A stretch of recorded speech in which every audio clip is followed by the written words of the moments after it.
Yesus menawarkan nilai kebalikan, yaitu menjadi pelayan. Menjadi pelayan berarti siap untuk menjadi hamba bagi orang lain. Dia bekerja demi kesejahteraan orang lain dan tidak mengagungkan dirinya sendiri.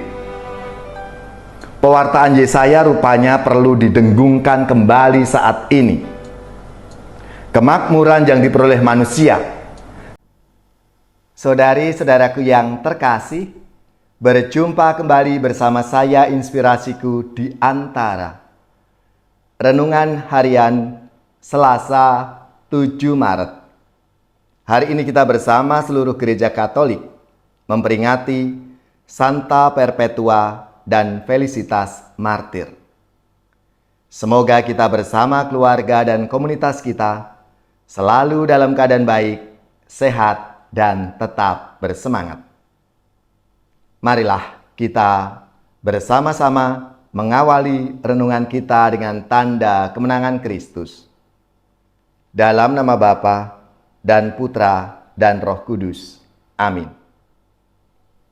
Allah Bapa yang Maha Pengasih, kami bersyukur kepadamu atas belas kasih yang tampak dalam pribadi Santa Perpetua dan Felicitas Martirmu. Mereka telah mengatasi siksaan maut tanpa takut. Semoga berkat doa-doa mereka, kami senantiasa berkembang dalam cinta akan Dikau. Dengan pengantaraan Yesus Kristus Putramu Tuhan kami, yang bersama dengan Dikau dalam persatuan Roh Kudus, hidup dan berkuasa Allah sepanjang segala masa. Amin. Dalam nama Bapa dan Putra dan Roh Kudus. Amin. Inspirasi kita hari ini dari Injil Suci menurut Matius bab 23 ayat 1 sampai 12.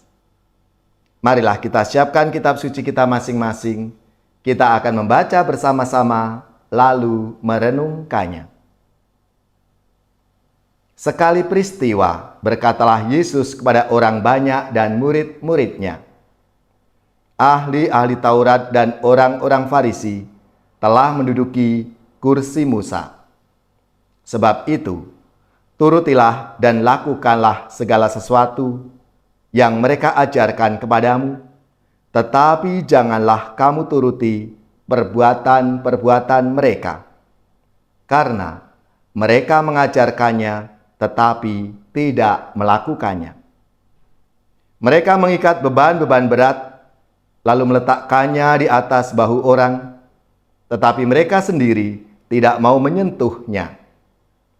Semua pekerjaan yang mereka lakukan hanya dimaksud supaya dilihat orang. Mereka memakai tali sembahyang yang lebar dan jumbe yang panjang. Mereka suka duduk di tempat terhormat dalam perjamuan dan di tempat terdepan di rumah ibadat. Mereka suka menerima penghormatan di pasar dan suka dipanggil rabi. Tetapi kamu, janganlah kamu disebut rabi, karena hanya satu rabimu, dan kamu semua adalah saudara.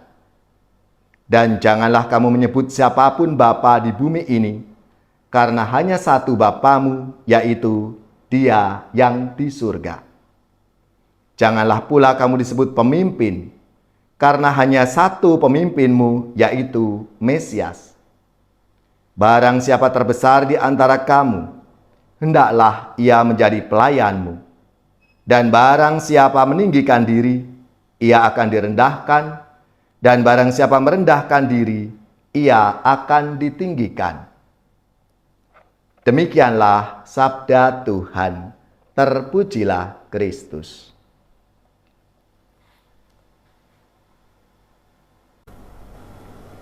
Saudari-saudaraku yang terkasih, dalam sabda Tuhan hari ini berkisah tentang Yesus yang mengecam ahli-ahli Taurat dan orang Farisi. Karena bagi Yesus, mereka hidup dalam kemunafikan. Kata-kata yang mereka lontarkan tidak sejalan dengan apa yang mereka lakukan atau apa yang mereka perbuat. Mereka melakukan sesuatu, terutama praktek keagamaan, agar dilihat oleh orang lain. Mereka mencari perhatian agar dipuji orang lain. Nah, berhadapan dengan hal itu, Yesus menawarkan nilai kebalikan, yaitu menjadi pelayan. Menjadi pelayan berarti siap untuk menjadi hamba bagi orang lain. Dia bekerja demi kesejahteraan orang lain dan tidak mengagungkan dirinya sendiri. Pewartaan Yesaya rupanya perlu didengungkan kembali saat ini. Kemakmuran yang diperoleh manusia kadang membuat mata tertutup untuk melihat kehadiran Tuhan dalam hidup kita. Misalnya saja kita tahu di Eropa sana, dunia yang makmur, namun sangat sedikit sekali orang yang datang untuk ke gereja, berdoa, bersyukur kepada Tuhan. Malahan banyak orang yang tidak lagi mempraktekkan kehidupan keagamaannya. Demikian juga sikap hidup melayani, seperti yang ditawarkan oleh Yesus, akan kehilangan daya sengatnya, karena orang lebih senang memamerkan dirinya ketika melakukan sesuatu. Dan ini menjadi tantangan bagi kita yang hidup di dunia saat ini. Maka saudara-saudari yang terkasih, marilah kita semua di masa Prapaskah ini dipanggil untuk melayani satu sama lain dan menjadi murid-murid Yesus yang sejati lewat perkataan, perbuatan, dan sikap hidup kita.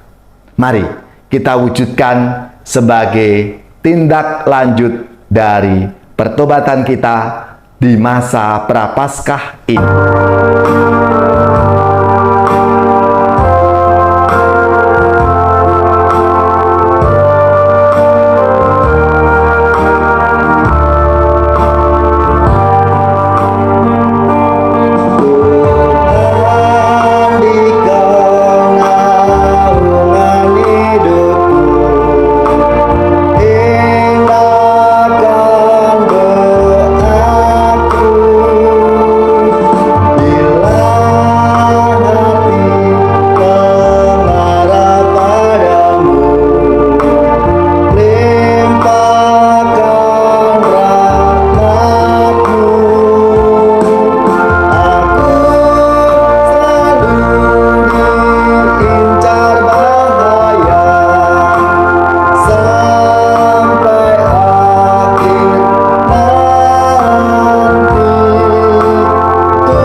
Saudari-saudaraku yang terkasih, marilah kita siapkan hati kita untuk menerima berkat Tuhan. Semoga saudari-saudara sekalian, keluarga-keluarga, komunitas kita, orang-orang yang kita doakan, mereka yang sakit, yang menderita, seluruh tugas, belajar, pekerjaan, usaha, serta karya pelayanan kita dibimbing, dilindungi, dan diberkati oleh Allah yang Maha Kuasa, Bapa dan Putra dan Roh Kudus. Amin.